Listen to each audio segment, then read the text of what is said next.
Сәлем баршаларыңызға. Бүгін мен сіздермен бірге чак-чак пісірудің рецептімен бөлісетін боламын. Жасап көріңіздер, өте дәмді болады. Ең алдымен бір ыдысымызға 180 грамм ұнның үстіне 2 жұмыртқамызды жарып саламыз. Одан кейін дрожжымызды саламыз. Енді разліктерімізді саламыз. Оны жақсылап араластырып, қалыпты қамыр илеп аламыз.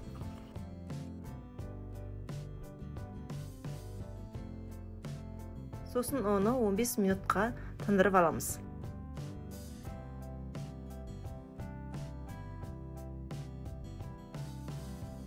Біз енді тындырып алған қамырымызды жұп-жұқа етіп жайып аламыз.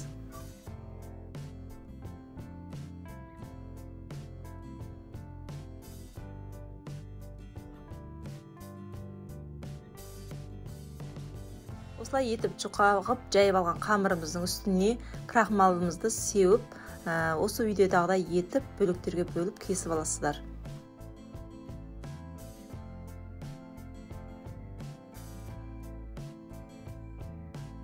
Одан кейін бірінің үстіне бірін қойып, видеодағыдай жіңішкелеп кесіп аласыздар.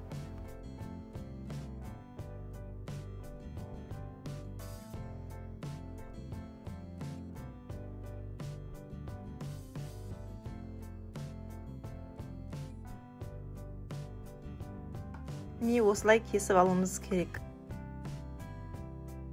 Енді оны біз қызып тұрған майымызға салып, 1-2 араластырып пісіріп алуымыз керек. Өте көп пісіріп қуырмаңыздар, өйткені қатты қызыл болып кетеді. Әппақ болғаны жақсы. Біз қазанымызды отқа қойып, оған 80 грамм суымызды құямыз. Оның үстіне 60 грамм қантымызды салып, жақсылап араластырамыз. Осылай қойылады. Қойылғаннан кейін 2 қасық балымызды салып, оны да біраз араластырамыз. Араластырғаннан кейін жабыспақ болып шығады. Соның үстіне жаңағы пісіріп алған нанымызды салып араластырып аламыз. Одан кейін қалымызға осылай етіп, мейізді және өзіңізде бар заттарды салсаңыздар болады. Міне жаңағы қантқа араластырып алған нанымыздың үстіне қара күнжітті осылай етіп сеуіп, 1-2 араластырып аламыз. Бағанағы дайындап алған қалымыздың үстіне осылай етіп салып, 15 минут салқын жерге қойып аламыз. Міне біздің чак-чагымыз дайын болды. Енді оны бөліктерге бөліп аламыз.